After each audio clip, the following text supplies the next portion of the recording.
ఇంకా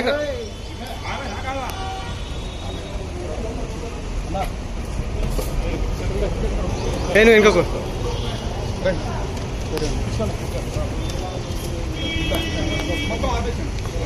అలా నెక్కొని వెళ్తాను ఒక్కరు రావాలి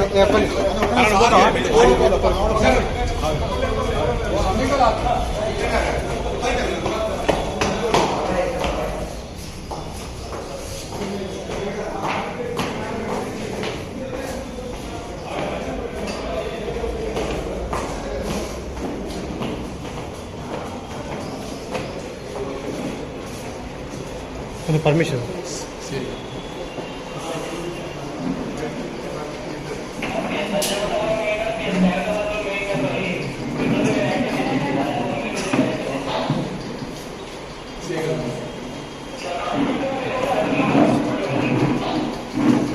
మీడియం అన్నా ఇక్కడ వెళ్ళిపోతుంది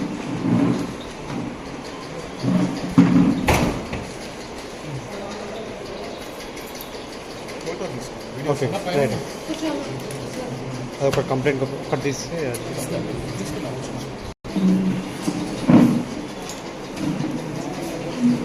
అన్న అన్న కొద్దిగా అన్న కొద్దిగా మేడం వెళ్ళిపోతాను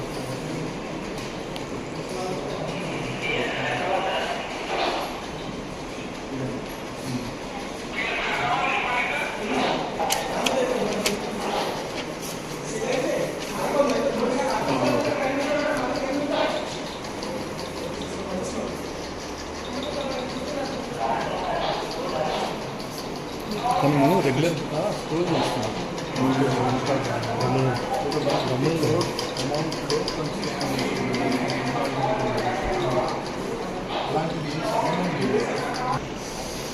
ఆయన మొన్న సడన్గా ఆయన దగ్గర సడన్గా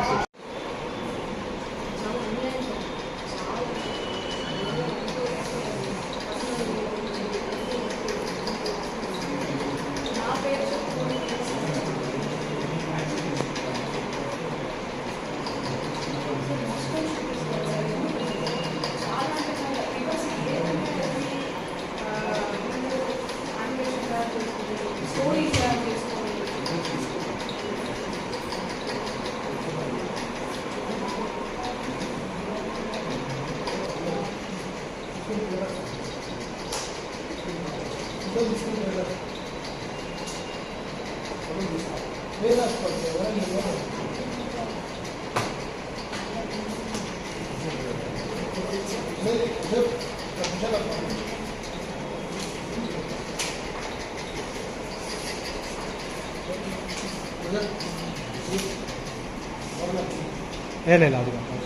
అది తెలుసు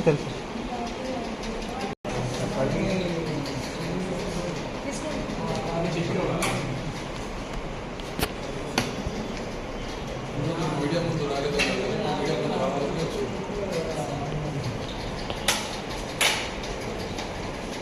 సెలబ్రిటీ డిస్కస్ చేయడం తప్పుగా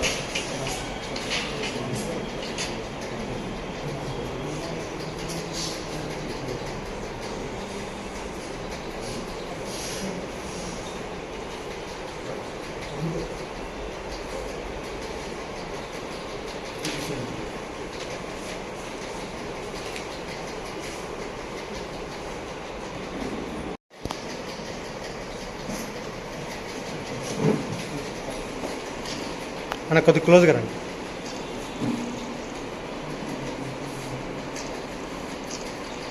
వన్ మినిట్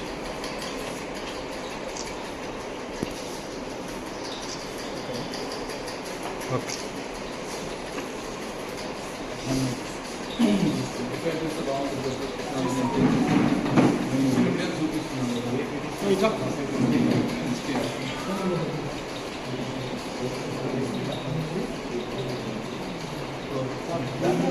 దా పోందా జరుగు ఏ మారుతి మారుతి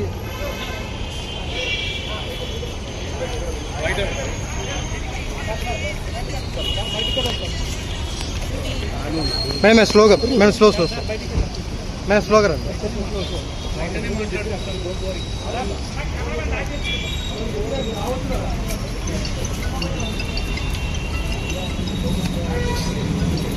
अरे राना మెల్లె స్లో కింద పడదు గేట్ దగ్గర పెడదాం గేట్ దగ్గర అన్న రెడీనా బయట అన్న డ్రై ప్యాడ్ మీద పెట్టుకోండి వీడియో పాయింట్ అండి మీరు కావాలంటే అందరు రండి, మీడియా వాళ్ళందరూ రండి, మా ఇంటికి రండి. మీరు గతంలో క్లారిటీ ఇచ్చారు కోకాపేటలో స్కూలు హాస్పిటల్ పబ్బు కోసం ఆ కోకాపేటలో స్కూలు పబ్బు అవన్నీ యాడున్నాయో తెలీదు. ఆ బిజినెస్ మైండే ఉంటే ఎప్పుడో పెట్టేసుకునేదాన్ని. నీ పాటల ప్రపంచంలోనే ఎందుకు బతికేదాన్ని? నాకు పాటలు పాడడం, పాటల ప్రపంచం తప్ప ఏమీ తెలియదండి. నాకు నిజంగా డబ్బు ఆశ ఉండి ఉంటే లాస్ట్ ఇయర్ ఎన్నికలు 2023 ఇక్కడ 2023 ఇక్కడ 2024 అక్కడ జరిగింది. నేను ఏ ఏపీలో గానీ ఏ తెలంగాణలో గానీ ఎక్కడన్నా కనిపించినా ఎన్నో మనీ ఆఫర్ చేసిర్రు, నాకు కోట్లు ఇస్తామని చెప్పి. అయినా కూడా నేను కనిపించలేదు. ఎందుకంటే నాకు డబ్బు ముఖ్యం కాదండి, వ్యక్తిత్వం చాలా ఇంపార్టెంట్. చాలా నియత్గా చాలా ఎథిక్స్ తో బతుకుతూ వస్తున్నానండి నేను. నాకేం అవసరం ఉంది చెప్పండి? చేతి నిండా పనులు మీరు చూడట్లే, నా ఇన్స్టా చూడట్లే, సోషల్ మీడియాలో చూడట్లే. ఒక్క పాట చేస్తే ఎందుకండి ప్రజలు ఇంతగానం ఆశీర్వదిస్తున్నారు? ఎందుకు 100 మిలియన్స్ పోతున్నాయి? ఎందుకు మీ అందరు కూడా లైక్ చేస్తున్నారు చెప్పండి? నాకేం అవసరం ఉందండి? వీడియో ఉంది, నా వీడియో ఏడుంది? ఇదిగో మా తమ్ముడు ఈయన. ఆ ఫోటోలో, ఆ కట్టల ఎంచే ఫోటోలో ఎవరున్నారండి? వీడియోలో కట్టలు పైసలు ఎంచే వీడియోలో ఎవరున్నారు? ఈ ముఖం ఉందా? సంబంధం లేని విషయం, మాకు సంబంధం లేని విషయం తెచ్చి మా మీద ఎందుకు రుద్దుతున్నారు అనేది నాకు అర్థం కావట్లేదు. సెన్సిటివ్ మ్యాటర్ అండి ఇది. కొంచెం ఆచి తూచి వెరిఫికేషన్ చేసుకొని మీరు వేయాలి మీడియాలో, సోషల్ మీడియాలో కానీ మీడియాలో కానీ. దయచేసి చెప్తున్నా, నేను మళ్ళీ చెప్తున్నా, తనది గిన నాది గిన ఇందులో ఇన్వాల్వ్మెంట్ ఉంది అంటే మీరు ఎక్కడికన్నా రమ్మని చెప్పండి, నేను సిద్ధం. మీడియా మిత్రులందరికీ కూడా చెప్తున్నా, నాది ఇన్వాల్వ్మెంట్ లేదు ఈ కేసులో అని అంటే గిన మీరు ఆ సుబ్బు అనే అడ్వకేట్ ని మీరు ఏం చేస్తారనేది నాకు మాట ఇవ్వాలి. సిద్ధమా? దానికి చెప్పండి, సిద్ధమా? చెప్పండి. మీరు ఇంతగనం నన్ను క్షోభ పెట్టాడు కదా, ఇంతగనం నన్ను హరాస్ చేస్తున్నారు కదా, ఎక్కడ చూడు మంగ్లీ. మంచి విషయాలు ఎక్కడా స్క్రోల్ చేయరు. ఈ విషయాలు, ఈ నెగటివిటీని ఎందుకు ఇంత సెన్సేషనల్? మీరు మీడియాను అస్సలు తప్పు పట్టలే. నేను మీడియా అదే చెప్తున్నా. నేను ఏమని చెప్పా? మీడియా ఫ్యామిలీ నుంచి వచ్చాను చెప్పానా? అదే చెప్తున్నా నేను. మీ పేరేం పేరు? సాగర్ గారు. నేను అదే చెప్తున్నా, మీడియా ఫ్యామిలీ నుంచి వచ్చాను సాగర్ గారు. ఇన్స్టాగ్రామ్ లో ఆ రీల్స్ అవన్నీ మీ చెల్లి మీదనో మీ అక్క మీదనో వస్తే మీరు ఎంత బాధపడతారు? నేను అదే చెప్తున్నా. మీడియా నుంచి ఒక్కొక్క మెట్టెక్కి ఇంత డెవలప్ మిమ్మల్ని ఎందుకు టార్గెట్ చేస్తున్నారు? అది మీరు చెప్పాలి. మీరు ఏమనుకుంటున్నారు దానికి సంబంధం? నాకు తెలియదు అది. ఎందుకంటే నేను మీడియాలో వచ్చి ఇంటర్వ్యూలు ఇస్తలేనను, మరి ఏమో నాకే తెలియదు. ఎందుకంటే నా పని చెప్తుంది, నేను పని చేసుకుంటూ వెళ్తున్నా, నేను పాటలు చేసుకుంటూ. ఆయన అదే చెప్తున్నాను కదండి, బిగ్ బాస్ కోసం, ఫేమస్ కోసం అని చెప్తున్నాం కదా. ఆయన కేవలం ఫేమస్ అవ్వాలి, ఫేమస్ అయ్యే దానికోసమే ఇదంతా చేస్తున్నాడు. ఆయన మాటలు మీరు చూడండి. నెక్స్ట్ ఇయర్ బిగ్ బాస్ వస్తే నేను వెళ్తాను. శ్రీముఖి అంటే నాకు క్రష్. నాతో మాట్లాడేటప్పుడు కూడా మీతో ఫ్రెండ్షిప్ చేసుకుందామంటే మీరేంది ఆరోగంటగా మాట్లాడుతున్నారంటే, అవును కేసు పెడతాము అంటే ఆరోగంటగా మాట్లాడకుండా ఎందుకు మాట్లాడతారండి? నేను తప్పు చేయను దాన్ని. తప్పు చేయని వాళ్ళు ఎవరన్నా మాట్లాడతారు. నేను మీకు వీడియో చూపిస్తాను, ఆగండి, చూడండి ఎలా మాట్లాడుతున్నాడు, ఎట్లా డిమాండ్ చేస్తున్నాడు చూడండి. ఇంతే సౌండ్ అండి ఇది. యా చూడండి, నువ్వేమన్నా ఆకాశం నుంచి ఊడిపడ్డావా? నడుమంత్రపు సిరియా ఇదంతా? ఇంత వల్గర్ లాంగ్వేజా? ఇంత సోకులు ఎందుకు పడతారు మీరు? ఎలా వస్తానండి? నేను అదే చెప్తున్నా, పనులు ఉన్నాయండి, నాకు ప్రోగ్రామ్స్ ఉన్నాయి. కర్ణాటకకు పోయినాను నిన్ననే. నేను శ్రీదత్త యూనివర్సిటీలో కాలేజ్ లో ప్రోగ్రామ్ కూడా చేశాను. మీరు చూడండి నా అప్డేట్స్ దయచేసి చూడండి. ఇన్స్టాలో నేను పోస్ట్ కూడా పెట్టడం జరిగింది. దీనికి నాకు ఏ సంబంధం లేదు. బాధితులకు దయచేసి పోలీస్ శాఖ వారు న్యాయం చేయండి. నేను బాధితుల డెఫినెట్లీ ఖచ్చితంగా ఉంటా. ఖచ్చితంగా ఉంటా నేను బాధితులకు. బాధితుల తరఫున ఎట్లా ఫైట్ చేయబోతున్నాము, లీగల్ గా వెళ్తున్నామండి మేమంతా. మా లాయర్ గారు మాట్లాడతారు, నేను ఇప్పటి వరకు మాట్లాడాను కదా, మాట్లాడండి లాయర్ గారు. మీడియా మిత్రులకు నమస్కారం. ఈరోజు మీ ముందు చెప్పడం ఏంటంటే, మన సింగర్ మంగ్లీ గారికి రెగ్యులర్గా ఇన్స్టాగ్రామ్లో, యూట్యూబ్ ఛానల్లో, మీడియాలో స్క్రోల్ చేయడం జరుగుతుంది. ఆమెని స్క్రోల్ చేయడం ఎందుకు చేస్తున్నారు అనేది ప్రశ్నలు వేస్తుంది. అయితే ఆల్రెడీ 2025లో ఈ బాధితులకు సంబంధించి ఎఫ్ఐఆర్లు జరిగినాయి. ఆ జరిగిన విషయము ఆల్రెడీ పోలీస్ ఇన్వెస్టిగేషన్ జరుగుతుంది. పోలీస్ ఇన్వెస్టిగేషన్ చేస్తున్నప్పుడు పోలీసు వారు ఎవరు తప్పు చేశారో వాళ్ళని డెఫినెట్లీ పోలీసు వారు ఇన్వెస్టిగేషన్లో పట్టుకుంటారు. ఇక్కడ మంగ్లీ గారి ఇన్వాల్వ్మెంట్ లేదు కాబట్టే పోలీసు వారు పట్టుకోవడం లేదు. ఎందుకు ఈ సుబ్బు గారు కావాలని మీడియా ముందు వచ్చి, ఆయన ఏమైనా ఆఫీసరా, ఆయనను ఎవరైనా ఇన్వెస్టిగేషన్ చేయమని అన్నారా? ఇన్వెస్టిగేషన్ ఆఫీసర్ ఉన్నారు కదా, ఇన్వెస్టిగేషన్ ఆయన చేసుకుంటారు, సిఐడి చేసుకుంటుంది. ఎవరైనా ఎకనామిక్ అఫెన్స్ ఉంటే వాళ్ళు చేసుకుంటారు, వాళ్ళకు హక్కు ఉంది. ఈయన ఎందుకు మీడియాలో వచ్చి ఈమె గురించి అంత డిఫెమ్ చేయడము? ఆమె ఏదో కష్టపడి 14 సంవత్సరాల నుంచి కష్టపడి ఒక పేద కుటుంబం నుంచి వచ్చి ఈరోజు ప్రజల ముందు ఆమె ఆశీర్వాదంతో నడుస్తుంది. ఆమెను ఎందుకు డిఫేమ్ చేయాలి? ఈరోజు కంప్లైంట్ చేయడానికి కారణం ఏంటంటే, ఆల్రెడీ మన సుబ్బు గారి పైన ఆల్రెడీ మనం నోటీస్ ఇవ్వడం జరిగింది. ఆయన సత్తుపల్లిలో ఉంటారని చెప్పారు, నోటీసు రిటర్న్ అయింది. ఆయన అడ్రస్ అది కాదు. నిన్న ఒక ఫేక్ కంప్లైంట్ రాసిండు, ఏమని, దాంట్లో అడ్రస్ ఏమో చేంజ్ ఉంది. ఆయన డిఫరెంట్ అడ్రస్లో ఉంటాడు. ఆయన ఎలా నోటీస్ ఇవ్వాలి? రిటర్న్ వచ్చింది. అదేవిధంగా ఆయన పర్సనల్ నోటీస్ ఇవ్వడం జరిగింది, వాట్సాప్లో ఇవ్వడం జరిగింది. ఆయన పైన డిఫమేషన్ కేసు వేయడం జరిగింది. మీడియా మిత్రులకు చెప్పేది ఏంటంటే, మేడం మీడియా ముందు రాకపోవడము ఆమె బిజీ షెడ్యూల్ వల్ల రాలేదు. ఆల్రెడీ ఆమె ఆల్రెడీ ఆయన పైన కేసులు వేస్తూనే వస్తుంది. బిఫోర్ ద మీడియా తను రాలేదు. అదే విషయం జరుగుతుంది. ఇప్పుడు ఆల్రెడీ మీరు చూడొచ్చు, ఓఎస్ నంబర్ చూడొచ్చు. అదేవిధంగా ఈరోజు కంప్లైంట్ చేయడానికి కారణం, మొన్న 22/3/2026 రోజు సడన్గా ఆయన పూజారి నాగేశ్వరరావు ఒక అడ్వకేట్ గారి ఆఫీస్లో తను ఉంటే మేడం గారు అక్కడ ఉన్నారు. ఆ విషయంలో ఈ కంప్లైంట్ ఆయన 10 లక్షలు డిమాండ్ చేశారంట యూట్యూబ్లో నుంచి, అదేవిధంగా ఈ ఇన్స్టాగ్రామ్లో నుంచి. తన ఏదైతే వీడియోని అన్నీ తీసేస్తానమ్మా, నేను ఈ రోజు నుంచి నేను రాను అని అంటే తను ఇవ్వనని చెప్పింది, ఇగ్నోర్ చేసింది. రాగానే ఫేక్ వేసేశారు. అరే ఆమెకు వేసేది ఉంటే అదే రోజు వేస్తుండే, కంప్లైంట్ వేస్తుండే. ఎందుకు వేయలేదు? ఆమె బిజీ షెడ్యూల్లో ఉండడం వల్ల వేయలేదు. ఆమె దగ్గర వీడియో ఉంది. ఆయన వచ్చి ఆడ మీటింగ్లో ఆయన మేడంతో మీటింగ్ కూర్చోవడం అవసరం ఏముంది చెప్పండి? అంటే ఆయన ఏదో ఎక్స్పెక్టేషన్లో ఉన్నాడు కాబట్టి మేడంతో మీటింగ్ కూర్చుంటున్నాడు.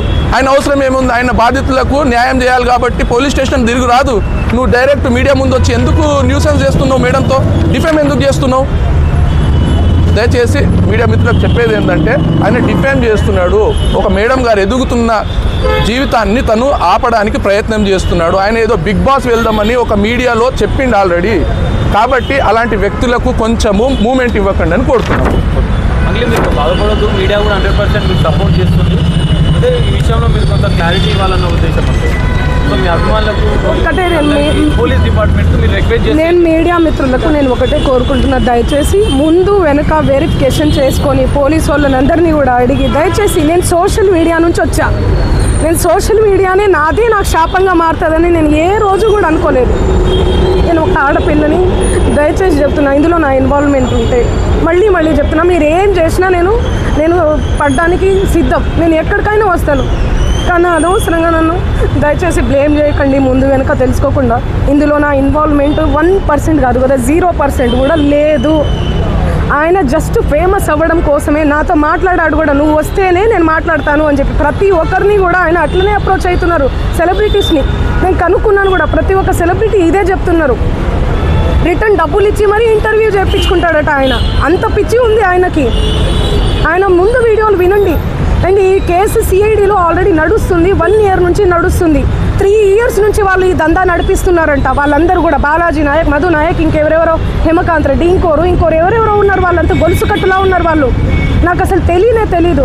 అన్యం పుణ్యం ఎరగని మమ్మల్ని, నన్ను, నా ఫ్యామిలీని దయచేసి రోడ్డుకి మీడియా మిత్రులారా నేను మళ్ళీ చెప్తున్నా, న్యాయం ఎవరి వైపు ఉంటే వాళ్ళ వైపు ఉండండి. దయచేసి మీడియా అంటేనే నాకు చాలా గౌరవం, నిఖార్సైన మీడియా.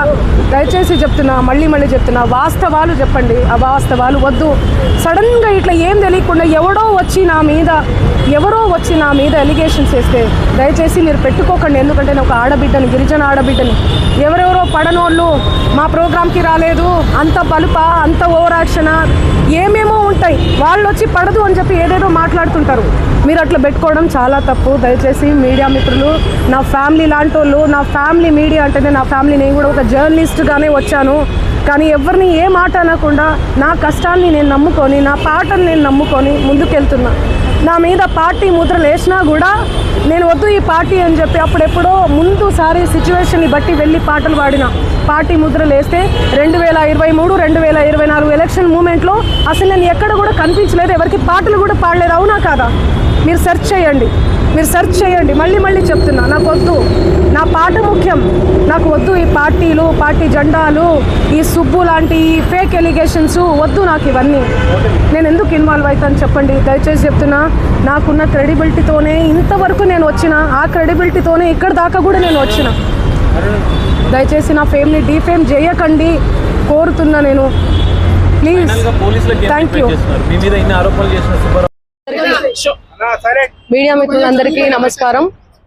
ఏదైతే మైక్రో ఫైనాన్స్ పేరిట ఈ సుబ్బు అనే అడ్వకేట్ ఎవరైతే ఉన్నారో ఆయన నా మీద చేస్తున్నటువంటి ఆరోపణలు ఏవైతే ఉన్నాయో అవన్నీ ఫేక్ అలిగేషన్స్. నిజంగా నేను ఇందులో ఇన్వాల్వ్ అయి ఉంటే గిన నేను ఎక్కడికైనా రావడానికి సిద్ధం. నేను ఎక్కడ ఏ పోలీస్ గడపలైనా, ఏ ఏమంటారు కోర్టు గడపైనా తొక్కడానికి సిద్ధం. నేను ఇందులో నన్ను ఇన్వాల్వ్ అయినావు అని చెప్పి తేలిస్తే నేను ఏమన్నా చేయడానికి సిద్ధం. ఇన్వాల్వ్ కాలేదని తేలిస్తే మీరేం చేస్తారు? మీడియా మిత్రులు అందరూ కూడా, నేను మీడియా ఫ్యామిలీ నుంచి వచ్చాను, మీరందరూ ఏం చేస్తారు? నాకు మాట ఇవ్వాలి. ఆయన ఇవన్నీ తప్పుడు ఎలిగేషన్స్ వేస్తున్నాడు. ఒక బంజారా గిరిజన ఆడబిడ్డ మీద కష్టపడి 14 ఏళ్ల నుంచి ఒక్కొక్క మెట్టు ఎదిగి పోయినటువంటి ఆడబిడ్డ మీద ఆయన ఈ ఫేమస్ కోసం కేవలం బిగ్ బాస్ కి వెళ్ళాలి, శ్రీముఖి అంటే క్రష్, ఫేమ్ అవ్వాలి. ఆయన ఒక భరతనాట్యం డాన్సర్. సో ఆ డాన్స్ అవన్నీ నేర్చుకొని ఉన్నాడు కాబట్టి ఆయనకి సినిమా పిచ్చి ఎక్కువ, సినిమాల మీద మక్కువ ఎక్కువ. దానివల్ల నా పేరు వాడుకొని ఆయన ఫేమ్ అవ్వాలని చెప్పి ప్రతి ఒక్క మీడియా గడప తొక్కి ప్రతి ఒక్కరికి అడిగి ఇంటర్వ్యూ తీసుకోండి అని చెప్పి లేనిపోని అలిగేషన్స్ అన్ని కూడా నా మీద వేస్తున్నాడు. నిజంగా ఆ బాధితుల్ని చూస్తుంటే నాకే చాలా చాలా బాధ అనిపిస్తుంది. నాకేం సంబంధం ఉంది? ఈ చేతి నిండా పనులే, ప్రజల ఆశీర్వాదాలతో, మీ అందరి ఆశీర్వాదాలతో ఈ రోజు మీడియా లేకపోతే నేను లేను. ఇండిపెండెంట్ గా ఎదిగిన దాన్ని, నేను మీ చేతులల్లో ఎదిగిన దాన్ని, మీ చేతులల్లో పెరిగిన దాన్ని నేను ఎందుకు చేస్తాను? నేను అక్కడి నుంచే కదా వచ్చాను. ఎక్కడి నుంచి అయితే వచ్చానో వాళ్ళ పొట్ట నేను కొడతానా? నిజంగా నేను బాధితుల తరపున గట్టిగా నిలబడుతున్నాను. ఎవరైతే నా పేరు యూజ్ చేసి చీట్ చేసి ఎవరైతే వాళ్ళ దగ్గర నుంచి డబ్బులు తీసుకున్నారో వాళ్ళని కంపల్సరీ కఠినంగా శిక్షించాలని నేను పోలీస్ శాఖను గాని కోరుతున్నాను. సో మిగతా వివరాలన్నీ కూడా మా లాయర్ గారు మాట్లాడతారు. సుబ్బు గారి మీద ఇచ్చాం. సుబ్బు సిగపోగు పూర్తి నేమ్ ఆయన పేరు. చూడండి, ఆయన పేరు మీద నేను కంప్లైంట్ ఇవ్వడానికి వచ్చాను. ఎక్స్టార్షన్ కంప్లైంట్ ఇచ్చాను ఆల్రెడీ. మేము